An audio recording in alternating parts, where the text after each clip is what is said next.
হে Arjun, king পুনর্ব্রাহ্মণা পূর্ণ ভক্ত রাজস্বয়ত্তম অনিত্যমা সুখং লোকমিমাং প্রাপ্য ভজস্ব মাম মন্মনা ভবমদ্ভক্ত মদ্যাজিমাং নমস্কুরু মমৈ বৈশ্যসি যুক্তৈ বাবা মা আত্মানাং মৎপরায়ণ। এখানে পুণ্যবান ব্রাহ্মণের কথা কি বলব অর্জুন? কারণ পুণ্যবান কেন? ব্রাহ্মণ কুলে জন্ম নিয়ে 12 বছর বয়স থেকে তাদের কী করতে হয়? আচার্যের নিকট দীক্ষা নিতে হয় এবং দীক্ষা নেওয়ার পর আচার্যের দেওয়া দীক্ষা মন্ত্রটা কি?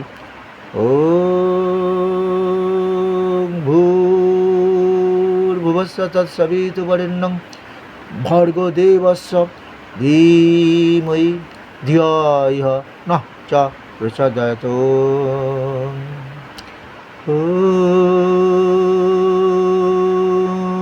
ভূর্ভুবস্য তৎসবিতুর্বরেণ্যং ভর্গো দেবস্য ধীমহি ধিয়া নঃ চ প্রচোদয়াৎ।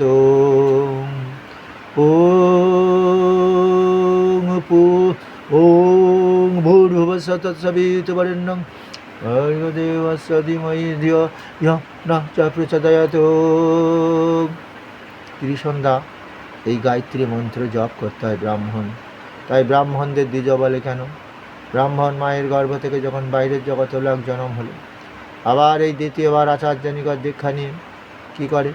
এই ত্রিসন্ধ্যা গায়ত্রী মন্ত্র জপ করে এবং তাই ব্রাহ্মণ শ্রেষ্ঠ এবং জীবিত থাকালীন সে জ্ঞান লাভ করে দেহ পাপ মুক্ত করেছে। কিন্তু আমার গৌরাঙ্গ মহাপ্রভু এটাও বলেছিল আমাদের, কি বলেছিল? 12 বছর যেই বয়স হবে তাকে তোমরা দীক্ষা দিয়ে দাও।